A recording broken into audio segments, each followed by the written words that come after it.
Warning, this video will spoil the entire game.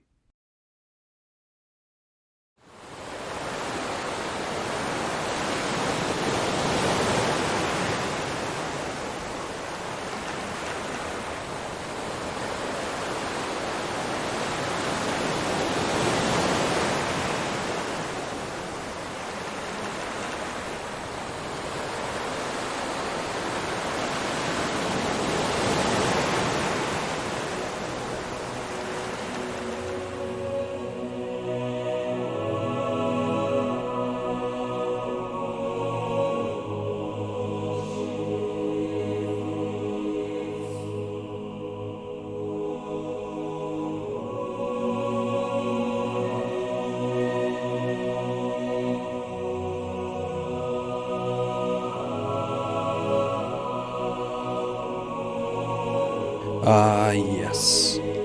Water.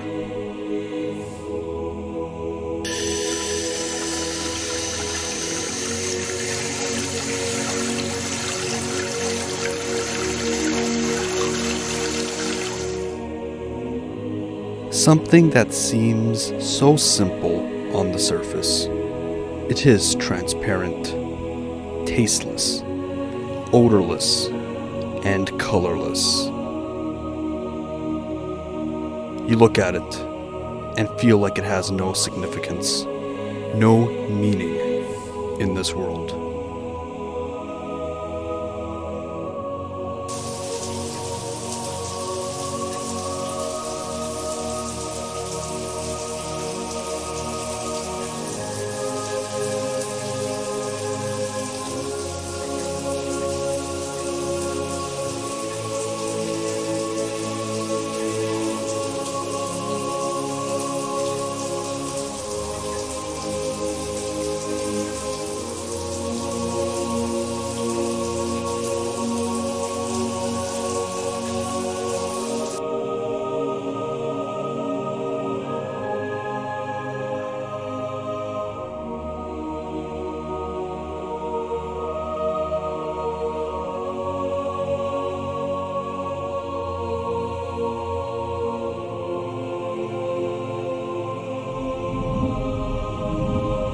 We depend on each other for our survival. We are a home for water. It is in every living organism. It is the very thing that fuels us. It is the circle of life.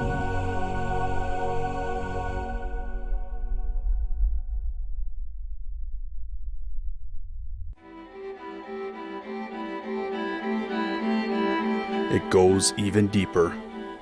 Water can be seen as a home for us.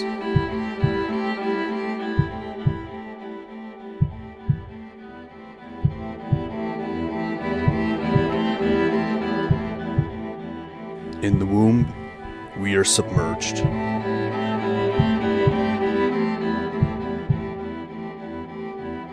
When the journey reaches its end, the stage of birth begins, and the line, "My water broke," is uttered.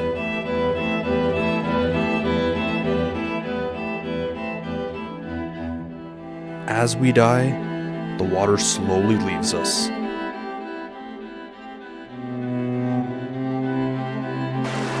We leave the water externally, the water joins us eternally, and then the water leaves us externally. That is the water's journey.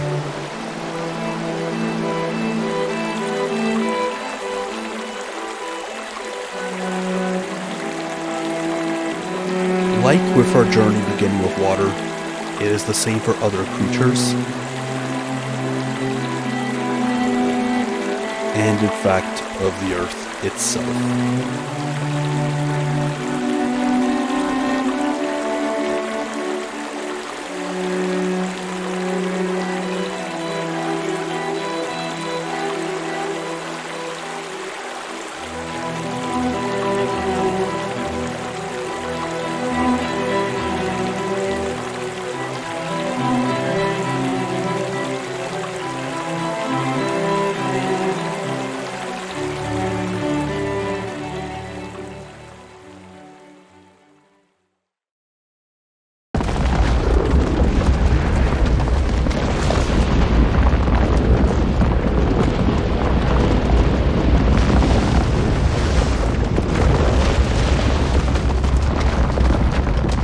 beginning, the Earth was driven by chaos, a constant array of disasters.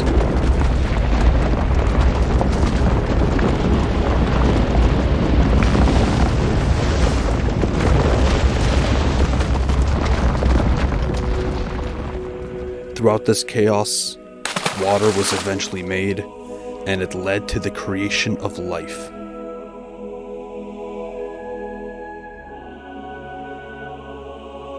The birth of amino acids.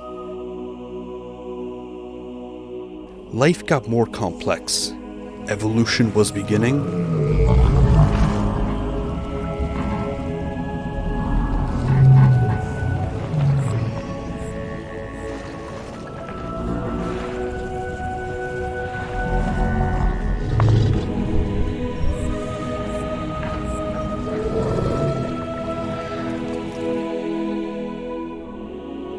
And it led to us.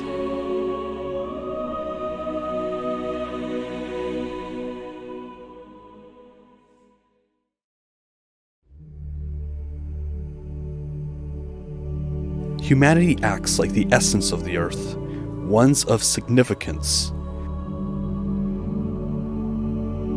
without realizing that the simple, smaller things may not be so simple or small after all. The insignificant makes the significant insignificant. We take up 14.5% of the Earth's surface. Water takes up 71%. That is just on the surface as well. Water is in the glaciers and ice caps, and it is in the air as vapor and in the clouds. It runs throughout our atmosphere in a water cycle. Because of the wretched stubbornness and greediness of humanity, we take water for granted. We take it as hostage and sell it as a product. There is enslaved moisture on the shelves. We kill the very creatures that depend on it, or even live in it.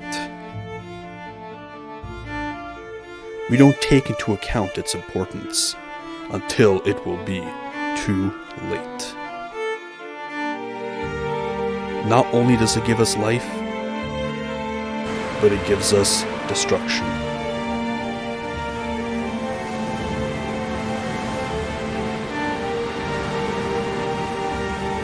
Floods, landslides, heavy rain, temperature waves, tsunamis, all of these come from water. It is their very revenge.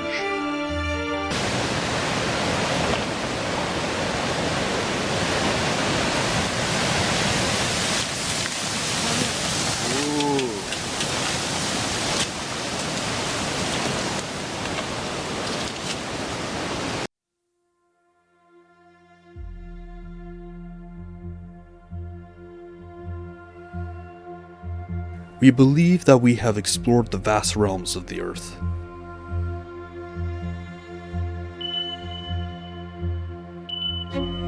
Satellites constantly make images of the surface, letting us think that we have discovered it all.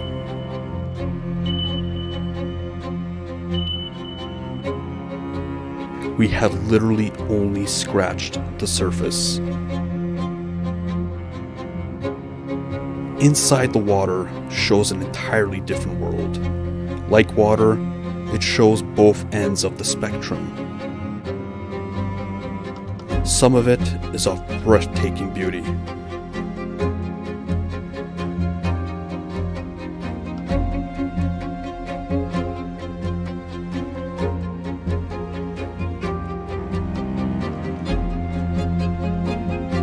The most pleasant of animals, some that even like to play with humans, and areas that humanity even chooses to pay to go to for a break from the monotonous working world. Like a rabbit hole, the deeper you go, the worse it gets. The water itself is even a danger to humanity with its pressure. The animals get larger, more disturbing to look at. It is a sign of the dangers to life.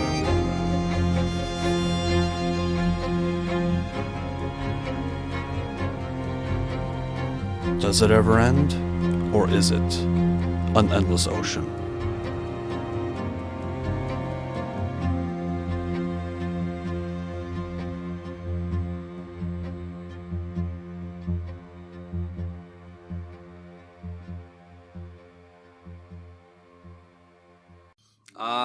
Yes.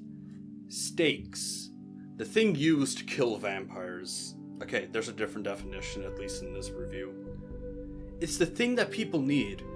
That motivating factor for them to continue playing that game. That bad guy that they want to see be defeated. The world that they want to take over if they want to be evil themselves. Or maybe something more low-key. Maybe they want to score. Or maybe they want to make their business successful with dealing with a client that will honestly be the lifeline of the company. And well, it's kind of the same thing with video games. They need that epic final boss battle with that epic villain. And honestly, for most people, it tends to be enough for them to enjoy a game. I kind of prefer my stuff to be more subversive, I guess you can say, but I digress. This leads to a current movement of cozy games, or more accurately, wholesome games. It seems like according to many, myself included, we live in stressful times. Rather than wanting to unwind with playing FPS games, Jamie Foxx, Zac Efron. This movement has people playing games with minimal combat. It reached a point where there's a Twitter account showcasing the wholesome games, with its follower count being at 129,000 when writing the script. In fact, there was a whole game celebration on Steam, a sort of exclusive sale. It was described by Cozy Games Corner that it's a way to seek out some form of escapism without any rush or pressure. The obvious boost being during the quarantine era of COVID, and Animal Crossing New Horizons coming out. It was a stressful time, and what better way for them to relax than an Animal Crossing game. Hell, for example, my partner played this for like 2,000 hours. They are known for being more accessible too. Diversity among gamers is now on the rise because of this. It made this strange thing. It seems like the more hardcore gamers are against it because of another movement coming out at the same time. It's hard to find the perfect name for it, but in a lot of RPGs like the Soul series or the whole roguelike Metroidvania deck builder games, a significant amount of them can be described as get good games.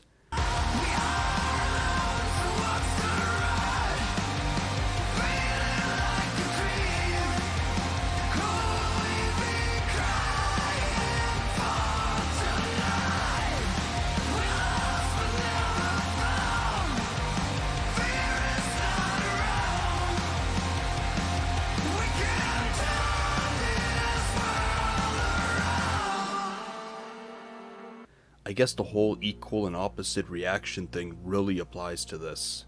It can fall under the whole masculine versus feminine stereotype, but even for the whole manly men, there's even cozy games for them. Although it's now deleted, I did review Euro Truck Simulator 2 in the past, and that was quite effective in its approach.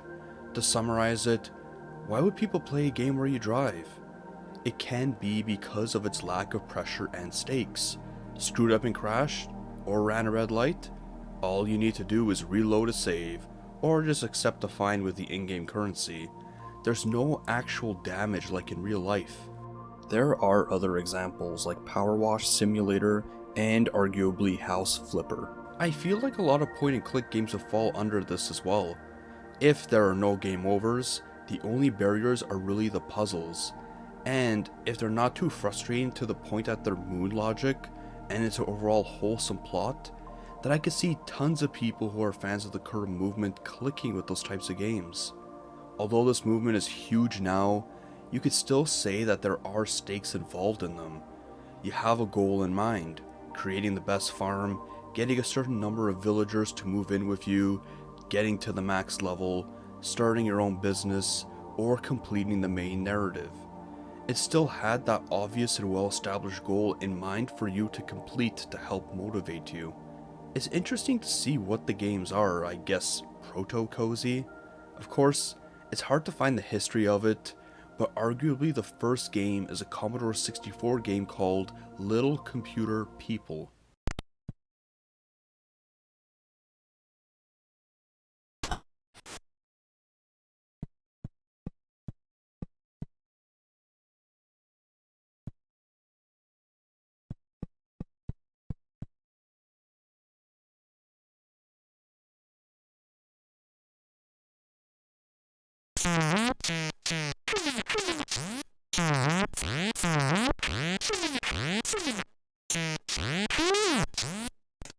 I digress once again, but it's a shame. The library for the Commodore 64 and the Amiga looks so vast, and I'm assuming they have tons of groundbreaking games, or at least very weird ones to play, but hardly anybody ever talks about them, even retro gamers. I definitely have to change that soon myself. Anyways, this isn't really something one would play for that long today, but it's definitely very interesting, and the Amiga port released 2 years later has a wonderful aesthetic to it. There's someone hanging outside a house, doing whatever, and you use a text parser to give them commands. Honestly, I can see why this was so praised when it came out. It just gave a very chill and, dare I say, cozy vibe. It was impressive seeing what was basically a very early example of an NPC doing whatever they want on top of your commands, especially one that isn't just some enemy trying to take you out. The dog is cute, and I also liked some of the letters that they write to you. I plan on reviewing a package of C64 games eventually, and I'll most likely include this game there.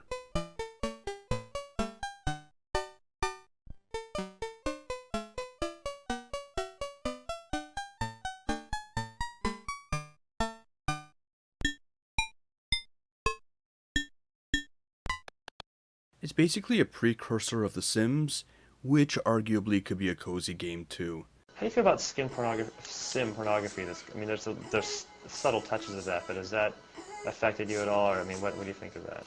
It didn't bother me at all, really.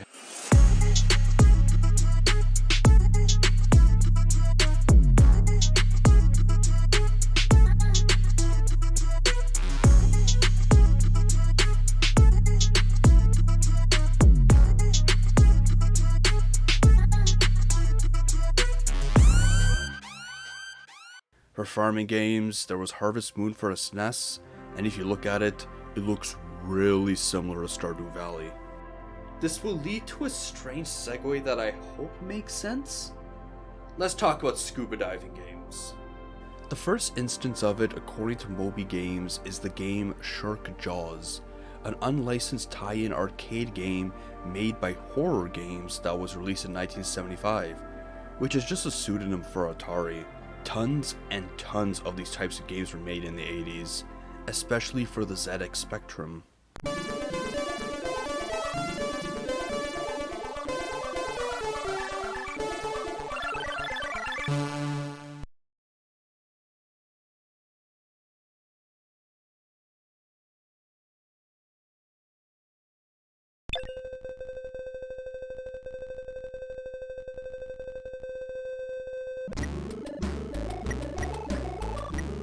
Some of them do seem like hidden gems. Project Neptune, for example, has a great aesthetic to it. Some point-and-click games have random instances of it as well, such as Police Quest 2, or a game that I previously reviewed called The Gene Machine. Sea Rogue caught my eye as an interesting treasure hunting game. Treasures of the Deep seems like an interesting hybrid, and Deep Raider looks fascinating.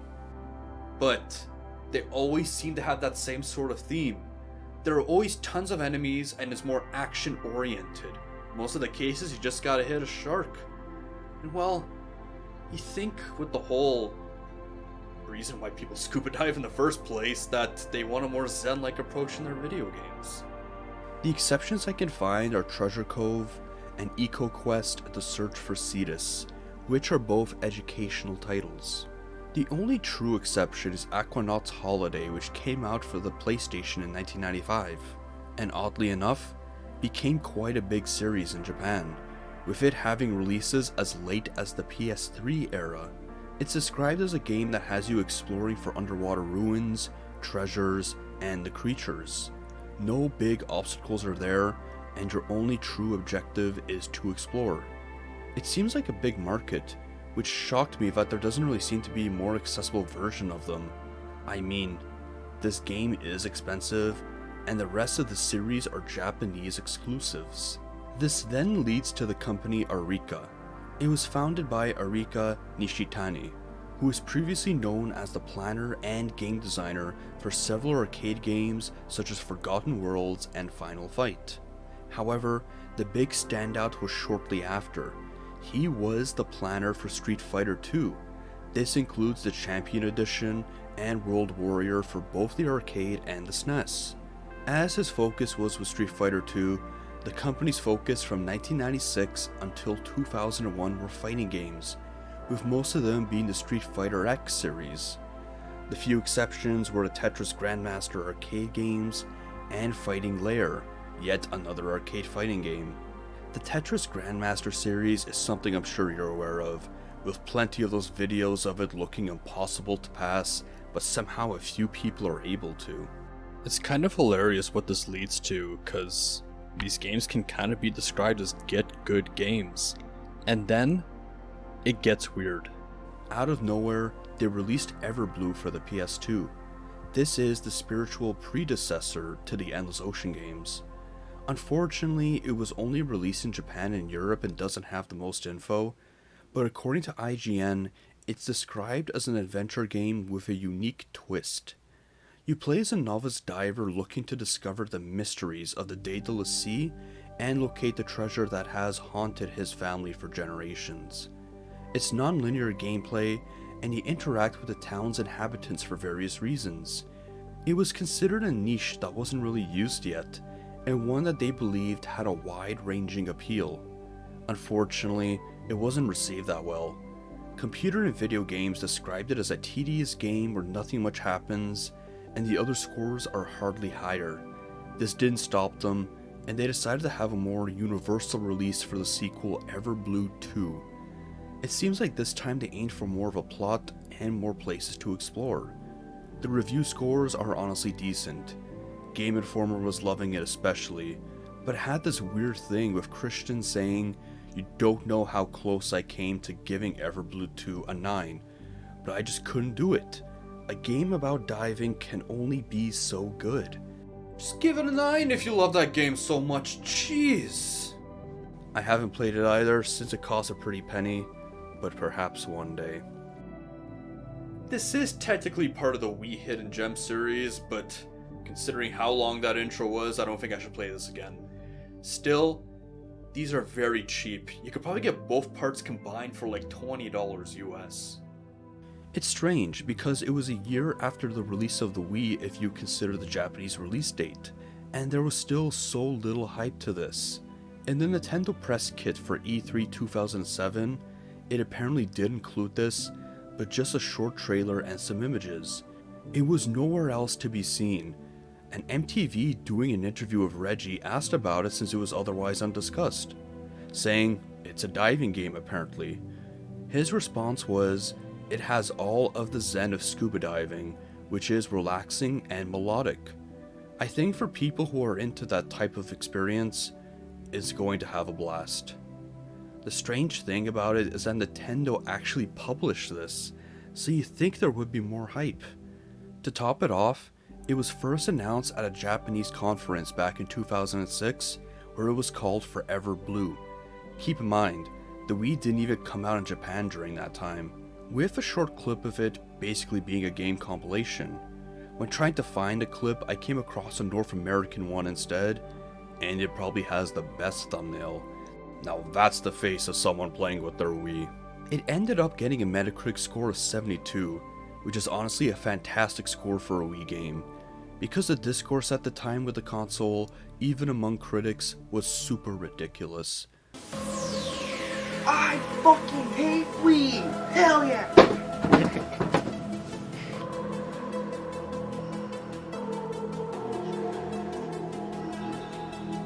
I don't need to sit here and tell you guys that this console is trash. Oh, you stupid piece of junk. Why is it that everything I get, it never works? Press the power button on my remote, it doesn't work either. Oh, I probably should just sell it on eBay. Take this, you stupid piece of junk. Ugh.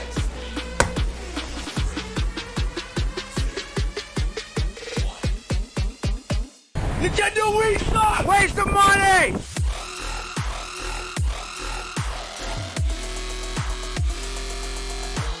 Are you 360, PS3, PC? PS3. Oh.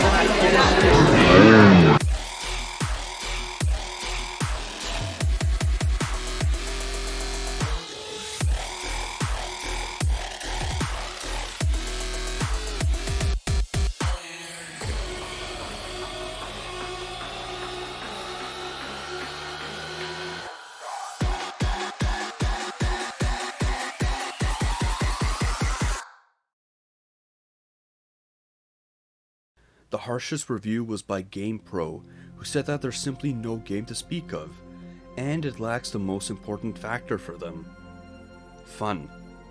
So, maybe we should actually start the review of this game and see if it's worth the price, but honestly, for a price like this, it is worth playing.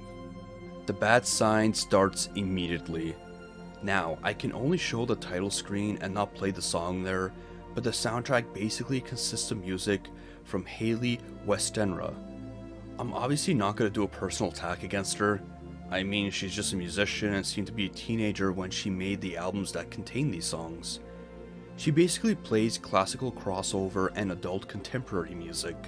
Think of it like those American Idol types of vocalists making more formal music. I love my classical too, but utilizing a more pop-like structure for that is more of a Karen kind of jam. It's not for me at all, and it gets really bad as it goes on. Oddly enough, Game Grumps played this, and the running joke was the music for this. Hayley actually ended up tweeting about them as a sort of shoutout. It opens with you creating your license for the Manoi Lai Oceanic Research Society, based in the Pelago Commonwealth. It does kinda suck that this area isn't real though, especially because you'll see how much is based on its accuracy for wildlife. Well, for the most part. It does include a character creation system, but quite bare bones. It's based on the sex, 3 skin tones, and 2 hairstyles with barely discernible colors. Although, let's be real here, you're wearing scuba gear anyways, so it hardly matters.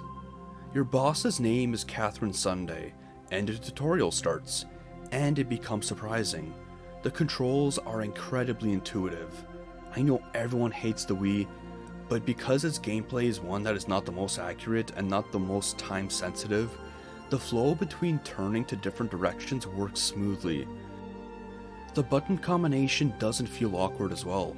You hold the B button to go forward. That way, as you turn your hand, it remains in its default position. Hell, you can even just auto-swim with the minus button if you want to make it even easier. However, I find that because this game is distraction heavy with things to interact with, using the B button is a lot better. You then meet her, and it's quite strange having the life vest and jean shorts. I mean, you're near the water. Denim is gonna feel super awkward when it's wet. I guess I just wanted to show off those legs. Did ZZ Top make this game? Not to mention how comical her walk is.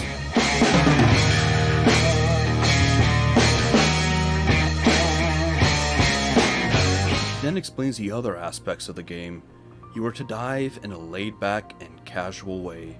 I mean, hell, she even said to just hang out and dive whenever you feel like it, while she protects the wildlife in the area. She mentions that the Marinas Foundation gives specific requests, and it has probably the funniest quote I've read. They provide our funding, so you should probably oblige them, but you don't have to. Damn, imagine getting grants that easily. I then got my first email, but fuck that. Just sit down and gaze at the ocean instead. I mean, it's what my boss told me to do. The cabin is kind of like the main menu, or as she calls it, the nerve center. You can save, access your encyclopedia for the more collectathon aspect, make time go by, change the position of the boat, and finally to access those emails. It gives you your main and side missions. With a more zen, or more appropriate term now, cozy game, stakes aren't necessarily needed, but I find that they need some way to motivate the player to keep going. Looking at this, it kind of does a similar approach to the more cozy games. With the encyclopedia, you basically gotta fill it up by interacting with animals and gaining their knowledge. You point and click at an animal to focus on it, and then clicking at the bottom bar shows the purpose of it. There are 3 levels of knowledge you can get from each animal. To do this, you basically have to do a gentle touch or petting. To do that, you just hold the A button or do that and shake it. Another method is by using food. Unfortunately, this is where the motion controls can suck. With all the petting you gotta do, your wrist is going to hurt.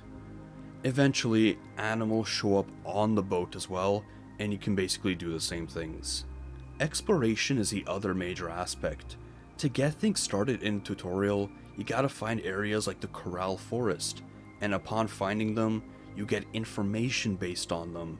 They can be pretty, and to help emphasize that, they show a cool mini cutscene, like for example with the blue holes here. You then have this mini-map of this huge area that you slowly fill in. It does get more in depth with its exploration. For example, you will have the ability to examine terrain close up. Sometimes you will find tiny fish, and sometimes there's treasure.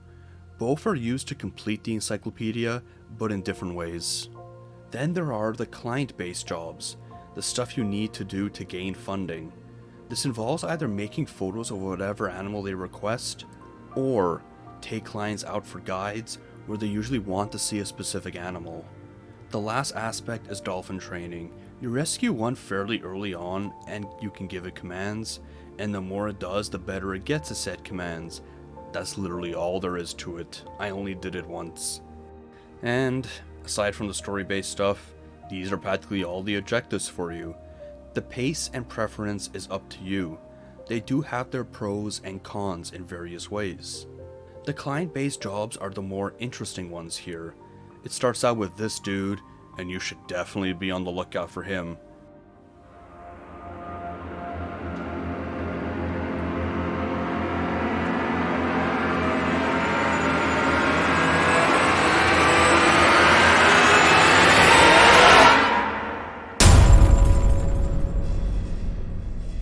When a client says what specific animal they want to see, you can make the guide just a minute long if you want.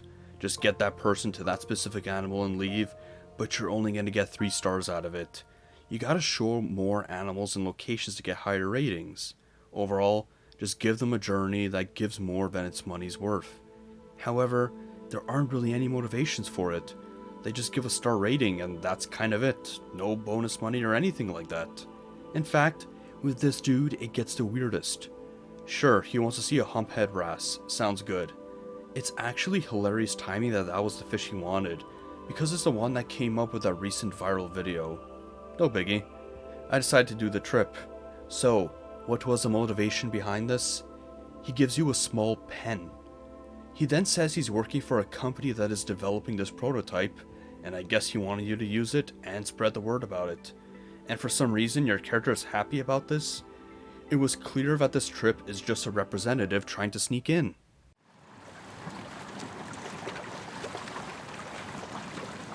Why hello there, Bartholomew. I'm Doubles Avalon, and I will be your tour guide this afternoon. How you doing? Yes.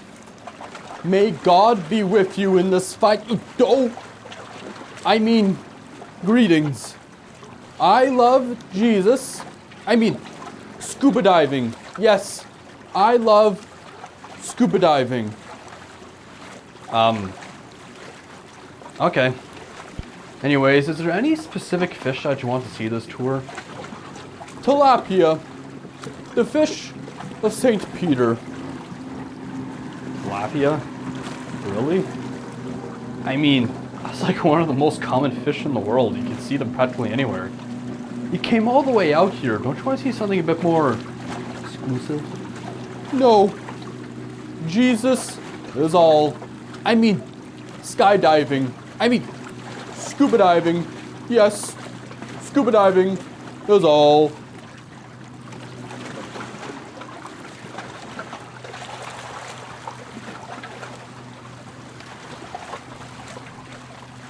Jesus, who knows how many commandments I have broken? Well, God will know.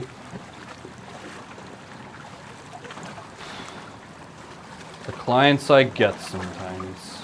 What did you say? Oh, nothing. Let's start the tour.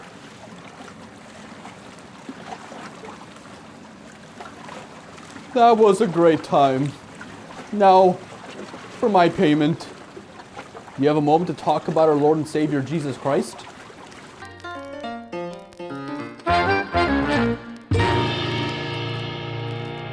Taking a photo of the required animal is probably as self-explanatory as it could possibly be. Find your fish, take your camera out, and aim for some sense of aesthetic. Basically, Pokemon Snap style. You have it at the center of the frame and close enough. You then submit it and hope for the best. To add more commitment for people to play this, if they are the type that want to finish the encyclopedia, not only are there different locations on the map that have more exclusive creatures, but they take the time and date into a factor. The game starts out in July, so obviously there'll be different ones during the winter. The obvious example that you will explore early on is diving at nighttime. For example, I immediately found this turtle on my first night dive. Oddly enough, it is in July. That's the time of year that every white-collar worker goes on vacation, so of course that's when all the tour guide requests can be. They also include an aquarium. You can add a limited amount of creatures based on size in there, and they have to be the ones that you are familiar with. Practically everything listed above has the same thing in common. They are things I've done once, thought, oh that's cool, and never did it again. The exceptions are photo and tour guides because they had a due date. It goes to show that even with the cozy games, they have to add some sort of stress factor as motivation. Aside from, well, the obvious actually completing the main storyline part, the two things I did the most was completing the giant map and treasure hunting. With the former, it was the most satisfying way to get that dopamine rush of making progress towards that goal.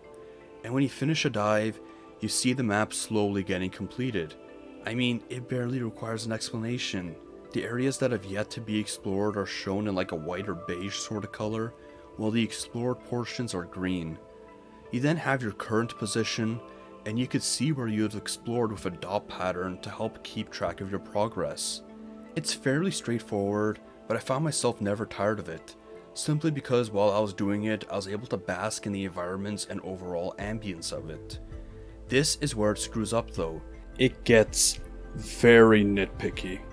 And the thing that makes this ultra shitty is that you will not know if you'd explored this area or not until you leave and return to the boat. There will be plenty of times where you miss just a speck and gotta explore that quarter of a square again just to get it filled in. That made me beyond frustrated. Because they don't have an air limit or even a time limit, you're probably wondering, why can't you just dive in the first time and explore the entire island at once? They do have a way of counteracting it at least. Their workaround is that there's a range of how far away you can get from the boat. I actually do prefer this. I think that if you just explored the entire map, you're eventually going to reach autopilot mode and not going to bask in the environments anymore. You won't run into those cool minor details, or perhaps we'll miss, well, we'll find out soon. Plus, through a logical standpoint, you wouldn't want a diver to go that far away from the boat. With the treasures, it is a mix, as some are actually required to advance the plot. These ones tend to be in fixed locations, and they make it very obvious to find them. For the optional ones, they include stuff that you can find in areas that we'll touch on soon, or just throughout the areas that you immediately have access to. How do you find the random ones? Well, there is a salvage walkthrough that says a sentence you don't want to hear. Good question. I haven't yet. It seems like because their locations are randomized, combined with the fact that not only do you have a distance limit for diving, but also that the same items can show up that will provide no benefit to you, that says enough. When you complete a set, you get an email with an attachment that's usually a cosmetic, and some of them are amusing. Just another old day at the boat. Checking my emails before I go out diving. Might as well see what the academics say about me. Wait. Beware? What does that email even mean? Sender unknown?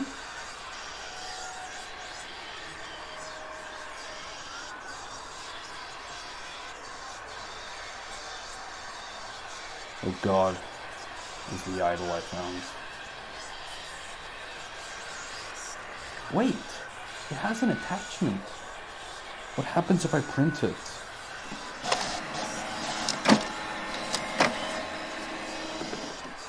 Ah, I get it.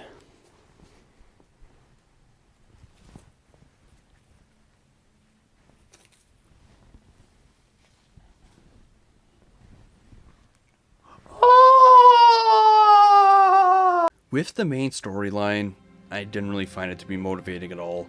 The plot basically sucks. Just her acting shy and all that, and very half-assed motivations as to why she wants to accomplish it. You know, the whole, no, I don't want to talk about that. And then her giving in. It just seemed so lifeless. However, the gameplay did make up for it. I'm sure you're wondering how the environments are because of this. They don't really have that much variety as it's all in one location. Sure, you got all the landmarks that look different, but otherwise it is the same sort of Pacific Ocean sort of deal. They do have the aspects like seasons, but still you have to add more motivation with the main story. So, this is what leads to an interesting part of this. You will find new areas either through finding landmarks or based on what treasure sets you have completed.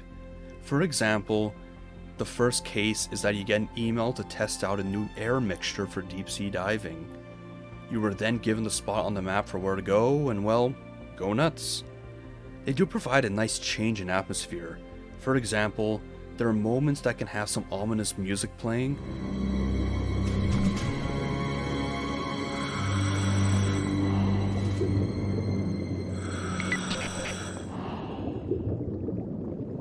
and the creatures in there can look more disturbing.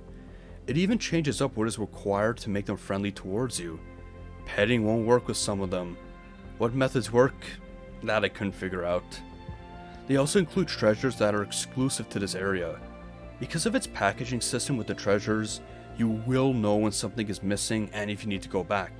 So it doesn't make any subsequent journeys completely pointless. Unfortunately, when you do get into a new area, that's when the flaw comes in. The music of Haley Westenra.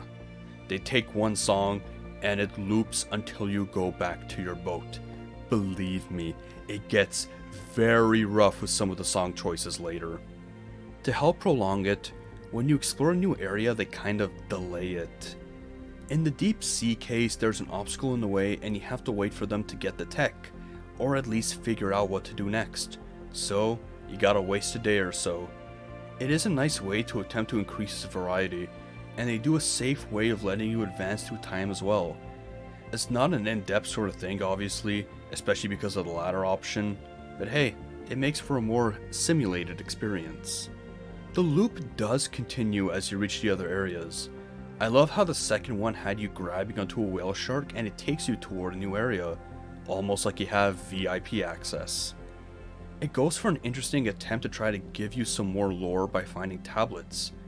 It's amusing to see that in a simulation that screams more of an RPG sort of thing, but this segment was absolute hell, and I'm not exaggerating. 2 words. Amazing Grace. Yes, that's the song that loops. I was in this area for like a good 35-40 minutes, and I had to hear that song on repeat. I couldn't stand it. Although it did make it funnier when there's this sort of preacher at one segment doing spoken word with the orchestra playing. I wish I could play it so you can experience the hell, but copyright. On one hand, It was nice that they provide some semblance of a challenge, even if it's low pressure. The ruins can be seen as a maze, and you have to read all the tablets to get their information. Sure, you can just use the map, but you may get confused keeping track of it. This is actually where the pen is sort of useful. It causes you to repeat areas, but you'll know if you already explored that area. The bad part about this, that damn song!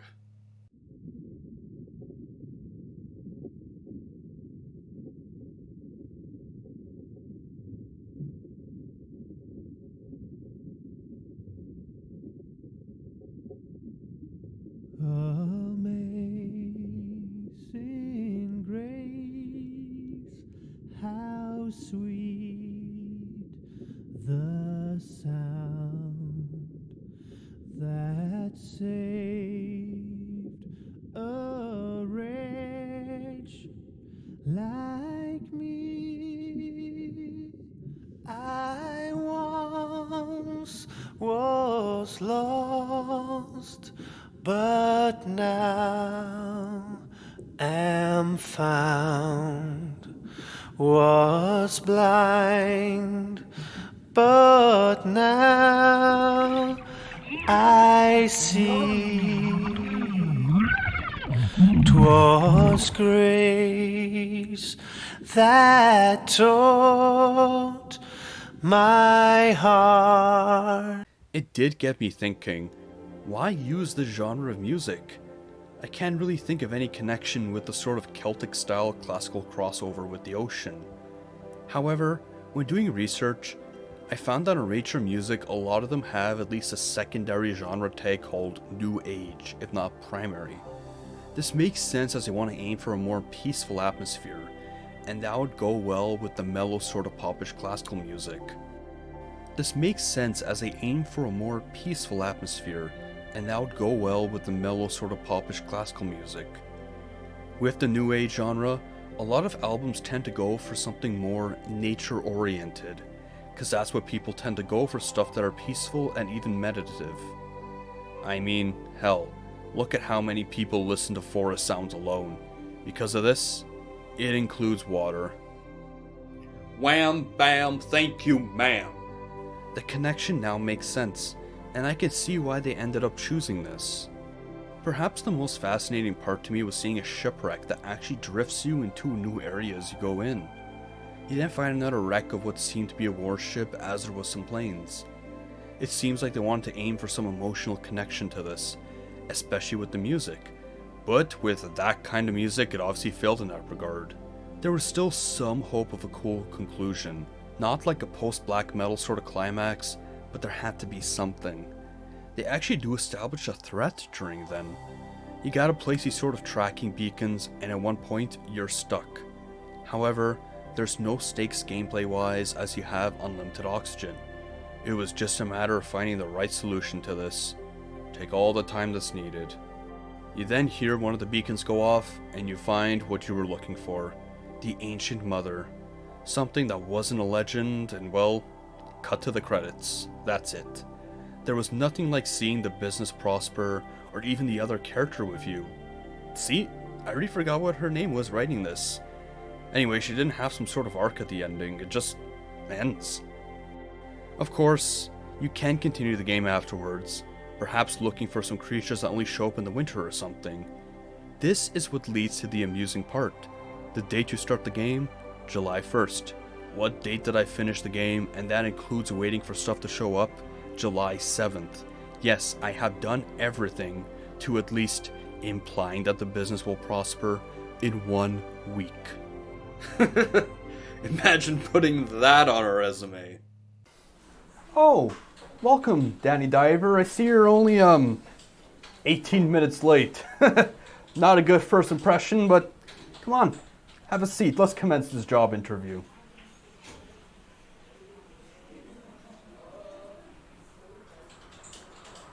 So, just looking at your resume here. Yeah. Whatever, man. You seem to have explored an entire sea? Yep. You filled up an entire encyclopedia of fish? Yep. You contributed to magazines? Yep. You did client-facing work, including tours? Yep. You found tons of treasure? Yep. You went deep-sea diving? Yep. Hold on. You found ruins that included deciphering an ancient language? Yep. Wait, you're the one? You found the ancient mother? Yep. Wow. How long did it take for you to do this? A week. What? A week? Yep. I don't know what to say. Look, pal, am I getting this job or not? Welcome to the team. And in the end, the stakes just weren't really there for me. The main plot was kind of garbage, so that wasn't really a motivating factor. I mean, yeah, the treasures were fun, and exploring the map, but I think that was because I can readily see its progress. But how does the sequel hold up? I should mention that I did catch COVID, actually for the first time ever, and I still am in the recovery mode of it, so please excuse me if I still sound a bit off. I kind of enjoy playing sequels simply to see how they change things up. Do they learn from their mistakes? Do they master the formula? Do they just follow trends? Do they not care at all and just continue the storyline? Do they finally have the technology to implement the things they've wanted to in the first place? Or are there any examples where they improved something in every way? The Assassin's Creed games, for example, showed these multiple approaches. Part 1 felt like them discovering the new tech of the climbing abilities and creating towns. But face it, the game is a mess to play today because they just focused on those technical aspects.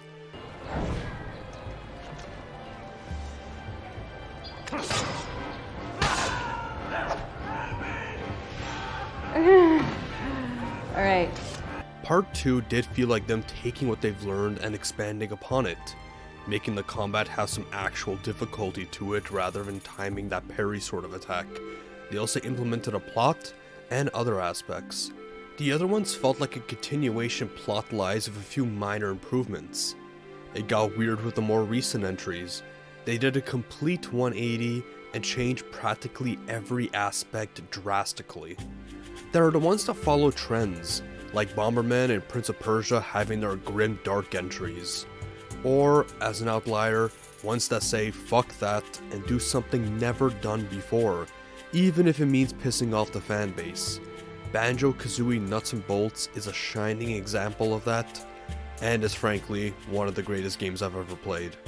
The closest example I can think of that both expands upon what they've truly wanted and learned from their previous mistakes is the recent game Tears of the Kingdom. It's honestly impressive with the new things they've implemented and seeing the minor annoyances of Breath of the Wild being improved upon.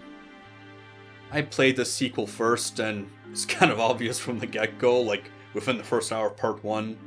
But this is one of those rare cases of a sequel that is approved in almost every aspect. IGN had an interesting article regarding the use of sequels. They listed what their wishes were, and I found it cool to see if any of those ended up happening. What they wanted were 4-player co-op, custom playlists, daily challenges, We Speak support, more variation, expanded single player with more missions, and actual distress, and even more depth for co-op. It's actually amazing how much of their wishes were achieved with this. The proof is in the pudding, with this entry having a 77% critic score on Moby Games instead of 67% for the first part, making this the 166th ranked Wii game on the site. The lowest rated review was from Game Revolution and they gave it a C, and it actually might be the most insane professional critic review I've ever seen.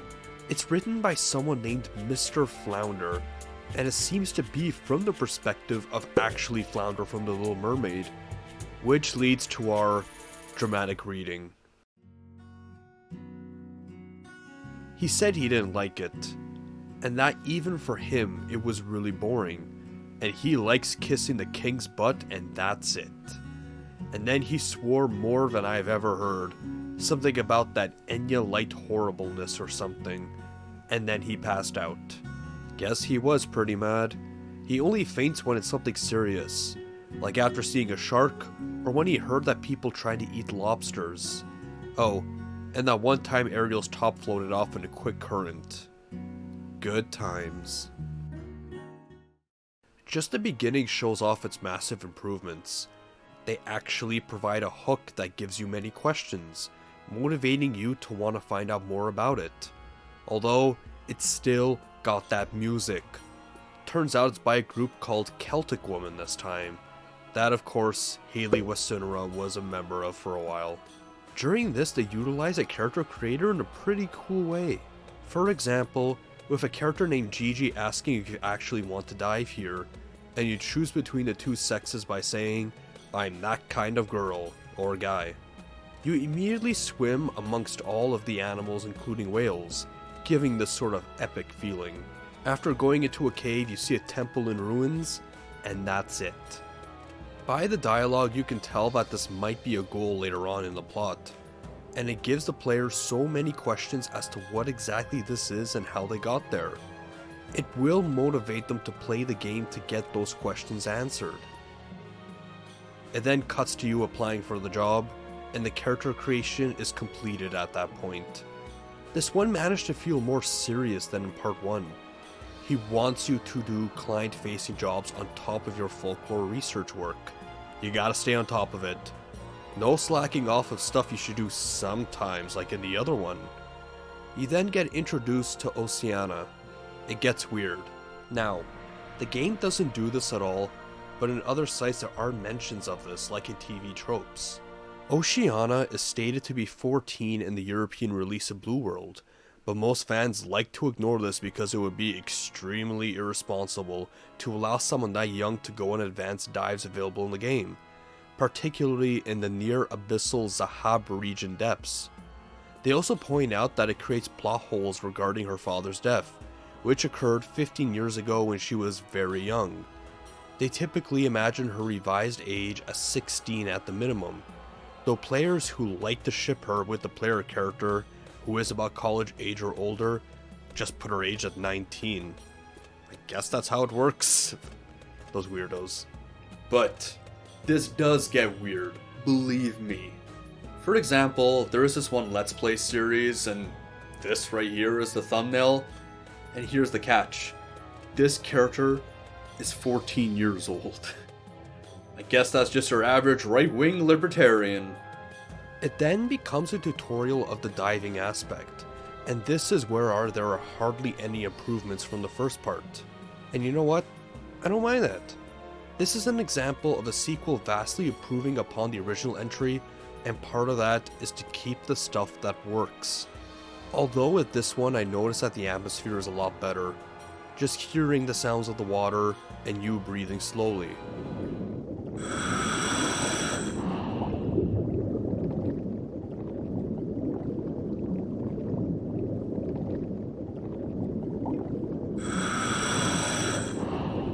It was something I never got tired of.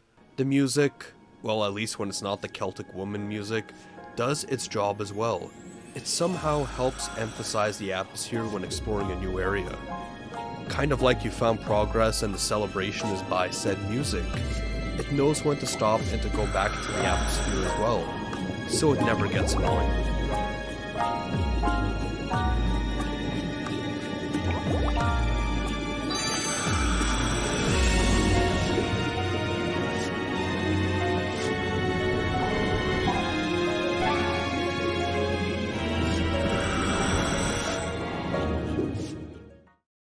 It then jumps to the plot and shows some distress, and believe me, it'll make a bigger difference. Oceana had this flute, and when a call accidentally happened, the whale you come across gets aggressive. Again, the strategy of increasing motivation by adding questions that you want solved. There's then the connection to the flute and the plot, where Oceana's father gave pendants to his wife and daughter before he died, and when her mom died, she got both parts of it. and ended up dropping it in an area called the Deep Hole. During this, there's actually freaky music starting to play.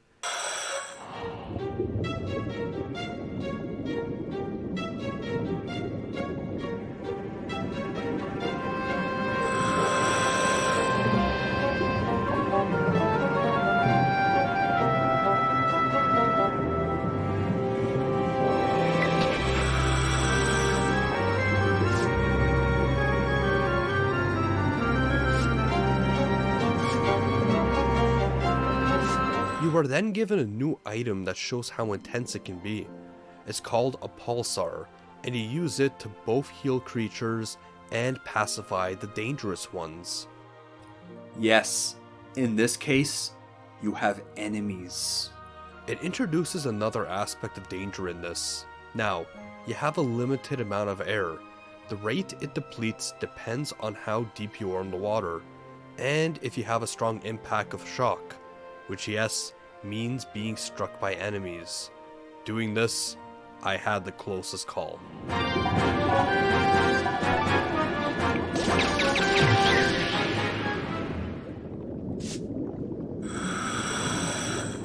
Now don't get me wrong, the highest priority of this game is to make a zen-like cozy game.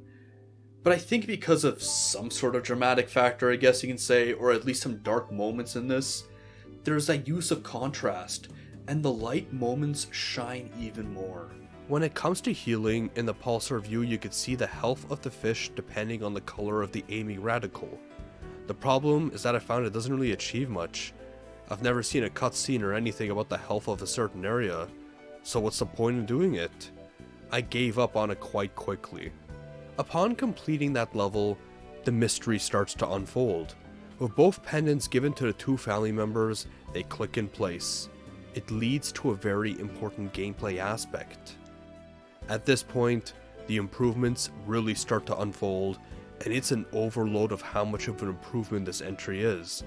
You go back to the base of operations called 9 Ball Island, which, by the way, the grandfather Jean-Eric wanted from a rival diver in a game of 9 Ball. If that's what the other players betted, what did Jean-Eric bet? Talk about a high stakes game. Higher stakes than a cozy game, am I right? The familiar approach is introduced first. You have the encyclopedia for all the creatures, a camera to develop photos, dialogue to save, a notebook for story progress and other tasks to do, and a book to show the progress of the treasures you found. The dolphin is also there, with yet another training session minigame. Like the first game, I grew tired of this quickly, even if I assume the tricks you see later on get even more impressive than in the first part. It's time to call Nancy, and the next two things are when it gets ridiculous.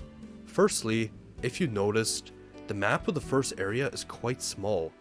This can be worrisome to some new players, but then, as Nancy analyzes the two pendants, the engravings, mostly done by Matthias, mentions the Cyclades suffering under Poseidon's curse, and mentions the sunken Valka castle. Unfortunately, that place is not real, but the Cyclades are. They are a group of islands, 220 of them actually, in the Iasian Sea, which is in the southeast of the mainland of Greece. So yes, there will be more areas to explore. When you start seeing the variety of these environments, believe me, you are going to be impressed. You then talk to Nancy and she has her own store, which is split into 3 categories. There is the ability to appraise treasure and the ability to buy items, equipment, island, and reef items, and then the others. And look what's there. Yes, there is a currency system to this. I'm sure you can already see what's going to happen.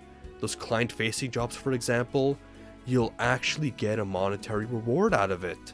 Finally, something more motivating than just a star rating. Going to the Iasian Sea, a cringy part does come in.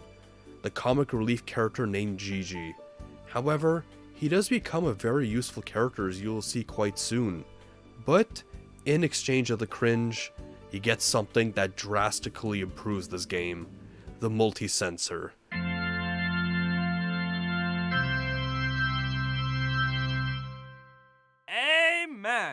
It makes a sort of POV radar, and the UI on the bottom right corner shows when something is nearby. Yellow means it's close, red means it's even closer, and whichever of the 4 available elements there means what type of object it is when you pick it up. Since this is a tutorial, the first thing you pick up is quest related, in this case a lapis lazuli chip. It looks the same as the other 2 pendants. A connection? There is a hilarious plot hole with this though. Lapis lazuli is a type of rock used because of how intense its blue is. It measures a 5.5 on the Moss hardness scale, so it is a mix between water soluble and safe to go in the water, or at least on the border of both. What does this mean?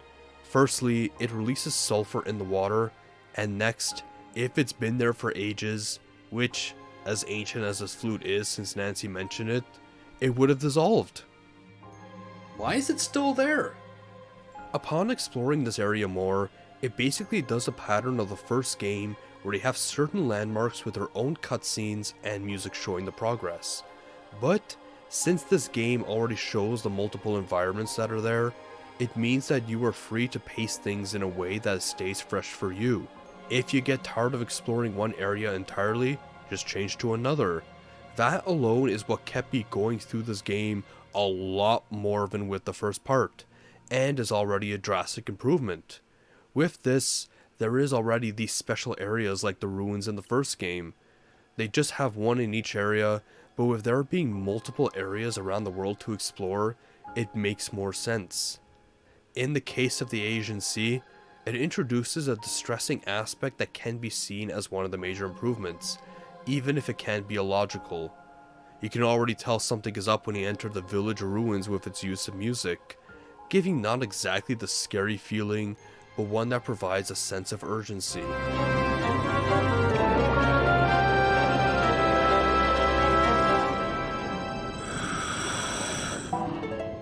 You then learn of what might be the villain in this, if it counts. Oh, never mind. Gigi leaves at the suitable time, of course. I guess we'll never know. Oh wait, it's Thanatos. It's a shark that doesn't react at all to the pulsar, so you have no choice but to run away.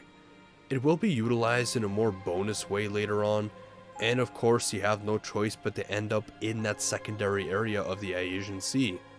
But first, who is Thanatos? It is the name of a Greek deity, the god of death, which obviously makes sense especially considering the area we're in. It is also a case of a legend in Mexico, known as the Black Demon Shark, as according to the Endless Ocean Wiki both share similar descriptions. But on top of that, he is used for fanfics. Yes, there is a fanfic scene of this game. There are usually more wholesome things, the crossover like How to Train Your Dragon, sure. I obviously won't go into the weird stuff of this because there's one rape fanfic of Thanatos, but I think we could do another dramatic reading. While I was in the water, watching as the sharks circled on the reef for food, I thought about Thanatos and his strange behavior. All of the men in the world, and I was being hit on by a shark. I don't know why he would go for a human like me. Sure, I guess he must like me for my size D-cup breasts, or my hourglass figure, or maybe my freckled nose and cheeks, or maybe it was for my red hair, reminding him of the color of blood from any of his victims. A lot of guys often try to spoon me for my body, but I never gave them any mind, even the really cute ones. You know why? Because I'm the only 23-year-old I know who's still, you guessed it, a virgin. Then I thought, maybe that was the reason he was after me.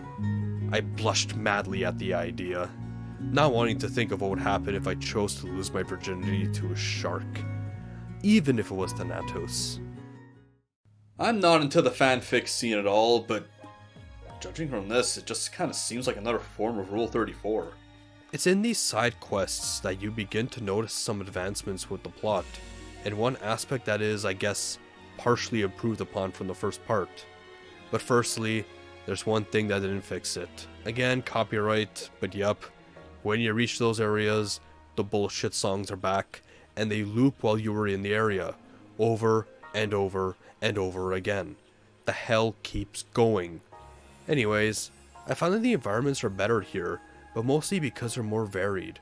In the case of this one, you go down the well and end up in a castle. The partial improvement is when I found this item I got stuck in the king's chambers. That sense of urgency definitely was there, and when I was almost out of air I thought I was going to be screwed.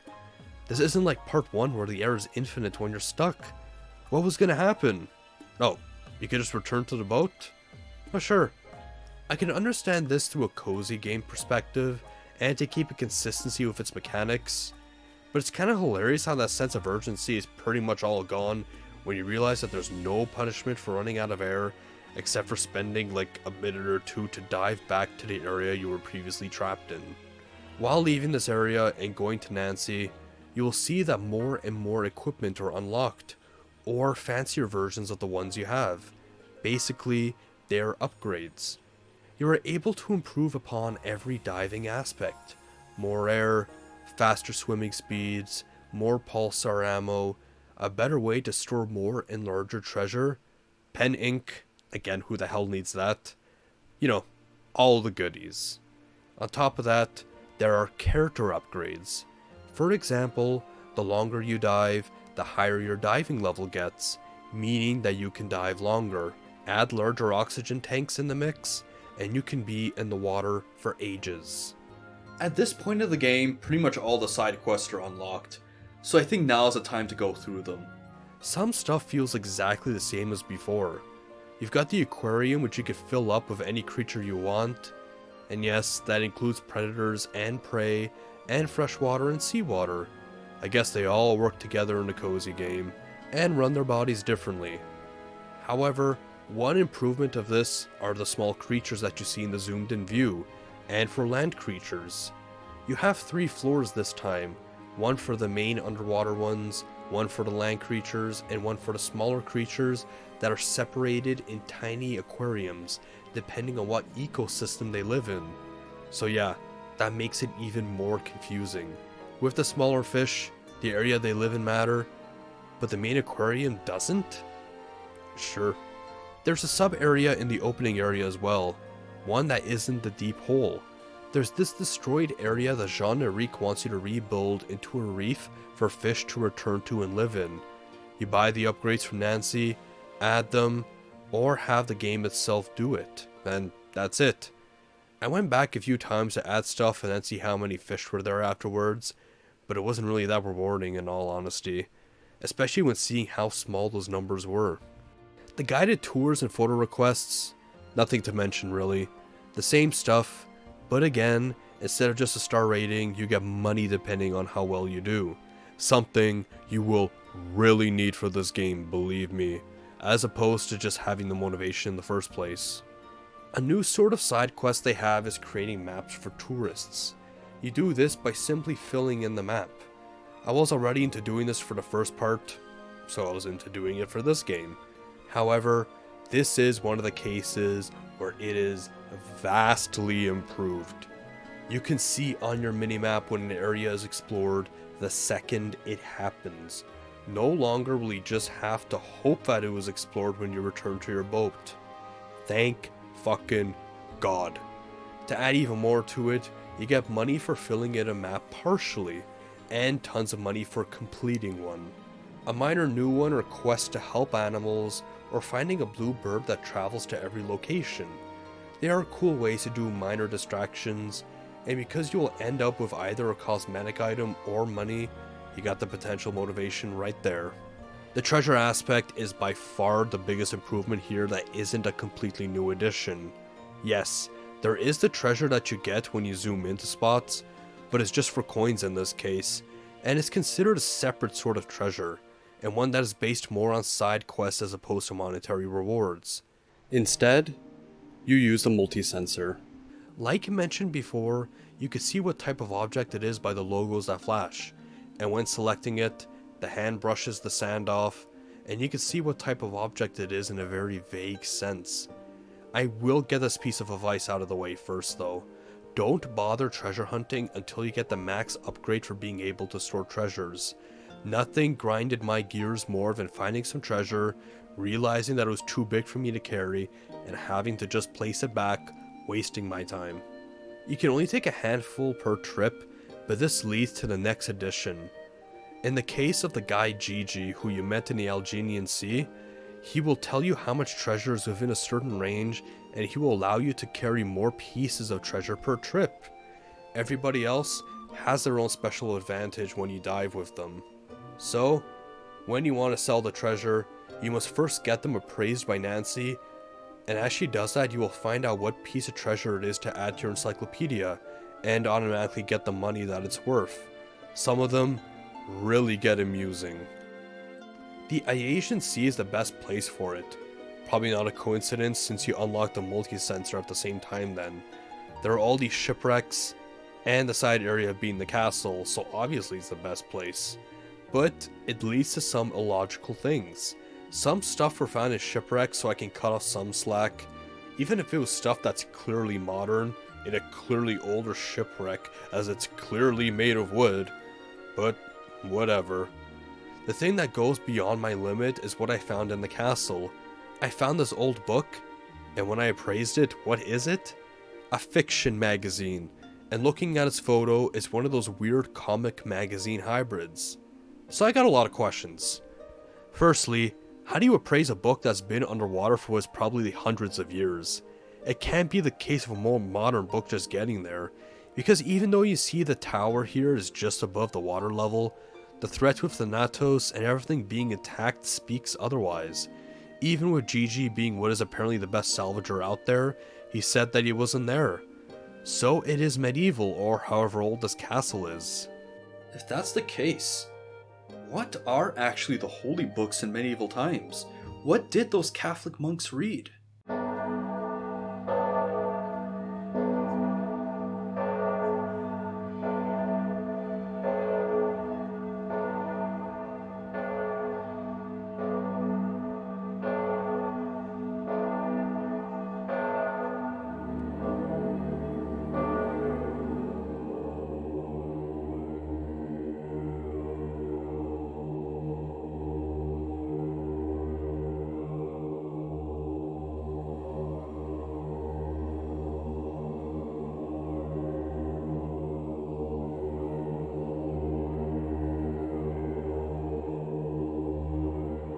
Pater noster, qui es in celis, sanctifictor nomen tuum, avitat regum tuum, filavolo tua sicut in cielo, et in terra, Panem nostrum qui odor da opus nodi, et dimit nobis debita nostra, sicut et Dios, dimitius dibutus nostris, et ne nos inducura in tentationem, sed libera nos a malo.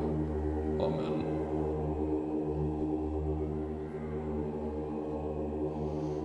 Jesus Deus, I present us the holy books of Thanatos us.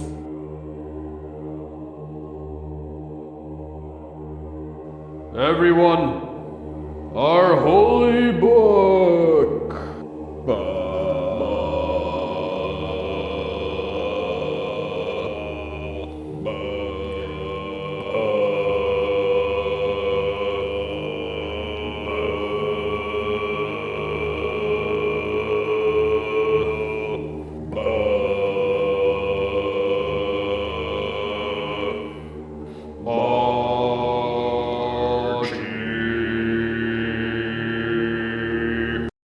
Again, hunting for treasure was the one I was into the most. The experience felt a lot more intuitive with its radar system, and it makes you go through a first-person perspective which lets you appreciate the environments even more. If you don't mind the constant beeping and seeing the radar line moving at least. Even the appraisal system was exciting to me, not knowing what you picked up and its value until you see that combo of stuff flying through the screen, finding out if it was something more expensive or even an exclusive one. It was thrilling. However, I was frustrated by its system. It was just kind of hard to see the progress. It was going by so slowly near the end, but in retrospect, it totally makes sense why they did this, so I guess I was just an idiot when I was playing it. When you dive with Gigi, he also says how many types of treasure are left in the area. I was probably an idiot, but I thought it was a case of clearing the area completely of treasure and then you're done with it. But of course in a game when you need to make a lot of money, that makes no sense. So, I was in the Gamma Atoll and Deep Hole area for I'd say about 2 hours or so, picking up any treasure I can find. I was making good progress. Eventually for the Deep Hole I was in the teens for how many treasures were remaining. I picked up my usual 15, but when going back I realized that the number only decreased by 1. What they were doing was obviously not how many treasures were left in the area, but rather how many types of treasure you haven't found yet. Unfortunately, it seems like it's up to chance over what treasure you pick up. So in the first area, the 14 or so left at that point were the rare types, and my assumption is that you're better off finding them in the later areas of the game, like how every game of loot works. Of course, if it was just by how many treasures were left, there would be a finite amount of money you could take from each area, so I do get it. But I'm a numbers man, I got a degree in math, and seeing that was disappointing. I guess I really am an idiot. However, all is not lost with this method. On top of your diving level, there is a salvage level that is determined by how many types of treasure you find. It seems random because you just pick stuff up, but it helps if you're only looking for valuable things in a treasure heavy area. When you go into the display of the vague description of the item, you have this weird flashing screen with a bluish purple static. When that pops up, that means that it's a valuable item. It does seem like a weird system, because an item can still be rare despite that static not showing up, but the higher the level, the higher chance you have of that showing up when it's supposed to. Lastly, for the extra stuff, there is your notebook, which shows what are even some rumors. A lot of them are unlocked based on your progress. This can come down to very random things. For example, you can buy upgrades for your island. At first, I thought they were just stuff to mess around with or have it there for decoration, which yeah they are, but something like the telescope can be used for quite a few quests. For example, there is a rumor that you're supposed to look into the telescope at the early morning after a full moon. But I tried to just sleep and sleep and sleep for a good few minutes, seeing half a moon at best, and just gave up. But the first use of it did show something cool. Looking into it, you find out that there's something weird washed up on shore. Turns out it's a dog. You then have a doghouse on the island and they stay with you the entire time, and even is on the boat during those loading screens. You then get an even bigger reward out of it. They are alerted by something big moving and will start barking at it. You then have to go find it, and it's a giant turtle. That is one of the more rewarding aspects of this game. There are tons of legendary creatures that you can find. Some are small, some are vast, all are cool.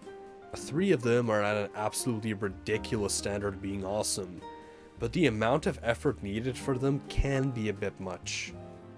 I'll wait a few seconds before I spoil the big ones. Are you ready? Okay, here it is. Dinosaurs. They've got dinosaurs. Further the main areas, even more variety shows up, and it gets to super ridiculous levels. The next place you go to is the north coast of Canada. Yes, you even go to the cold areas. There's then the Antarctic, and you learn about stuff like the difference between ice flow and icebergs. I pretty much loved all areas honestly, but with the Antarctic you end up inside of an iceberg. Which, by the way, there are different cosmetics, hair included, and one of them is putting my character in a bikini. It doesn't stop you from being able to swim in the Arctic or Antarctic. Looks like we know who should do the Lake Baikal Marathon in their underwear. The stress increases even more as you go on. Eventually you will go into the Amazon River, which are full of piranhas and electric eels. It is a small map to explore, but with all the danger being everywhere to decrease your air tank, it makes sense. When you go deep sea diving, it has challenges of you needing to get these batches of replacement tanks in certain areas before you run out. There is then the giant squid that gets in the way, with you needing to use your whistle to get a sperm whale to fight it. And well, it's quite the cutscene. The side area here leads to what was a surprisingly emotional scene in a game like this. You find the submarine that was used by Matthias during his last dive before he unfortunately passed. He later realizes that he should continue what his son sought out to do. It was a pretty effective way, in at least a minimal story such as this, to have an emotional stake for the player to keep going. They didn't go too overboard with the music either, just the cheesy piano instead of the Celtic music. However, the silence afterward was the most effective with this. The sounds of his isolated resting place.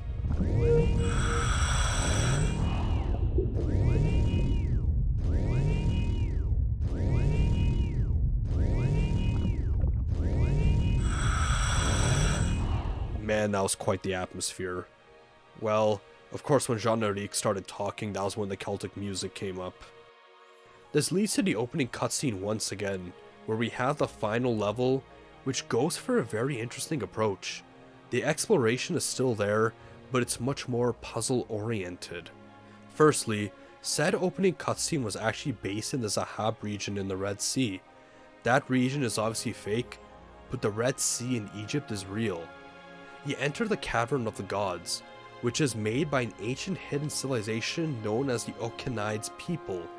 I saved it for the last because it gets quite weird. Basically, as soon as something gets triggered with this, everyone gets lost by a current with you getting trapped in certain areas, and you have to explore other areas before their oxygen runs out.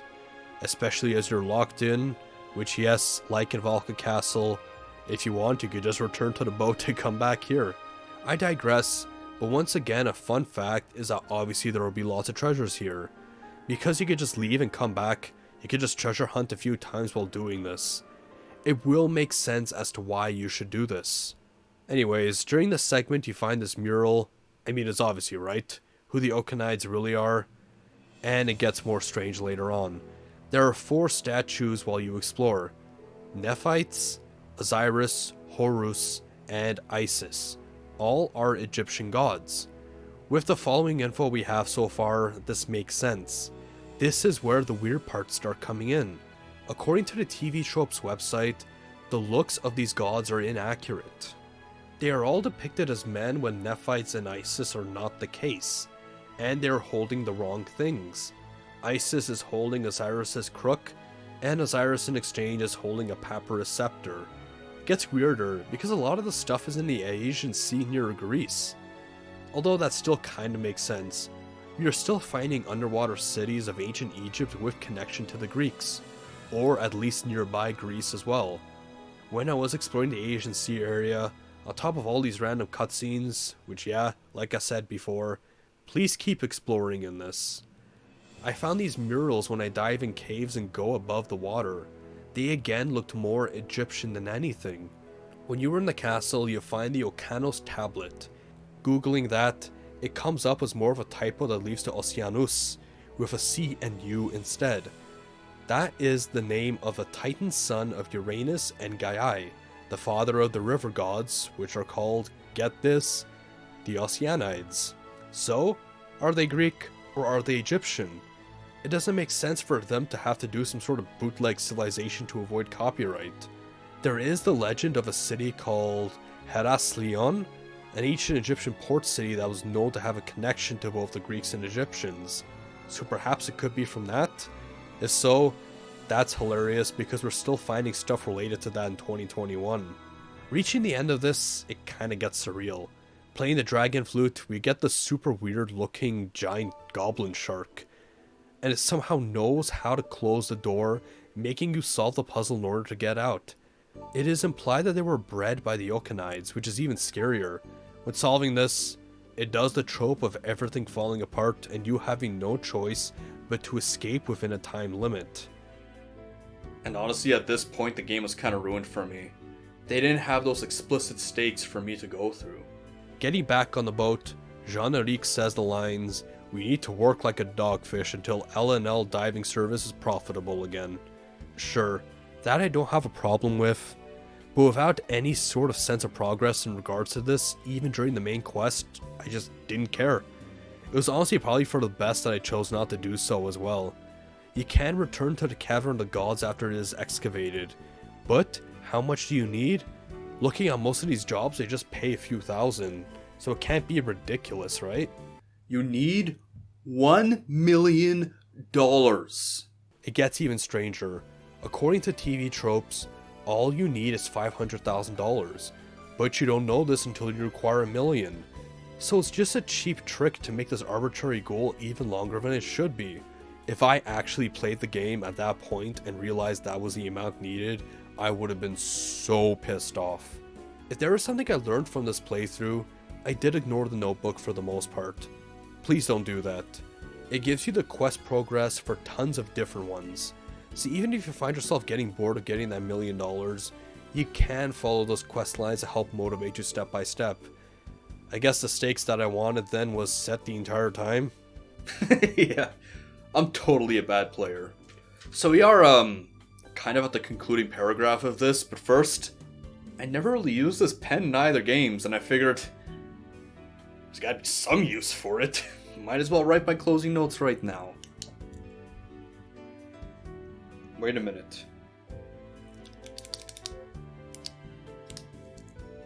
Why isn't this pen working? I never used it! I should have plenty of ink. Oh, why? Just when I thought I had use of this.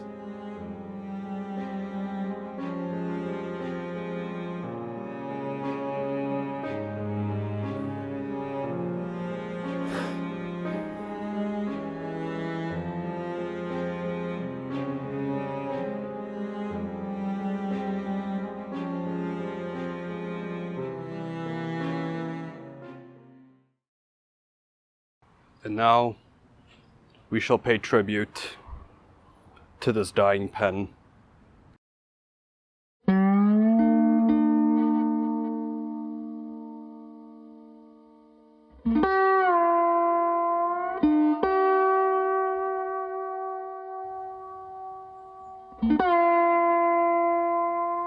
Wait, what's that you're playing with over there? Can't you, like, write down on it? Let me see.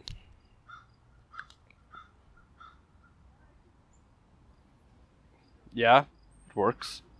Oh, so you do have a working pen.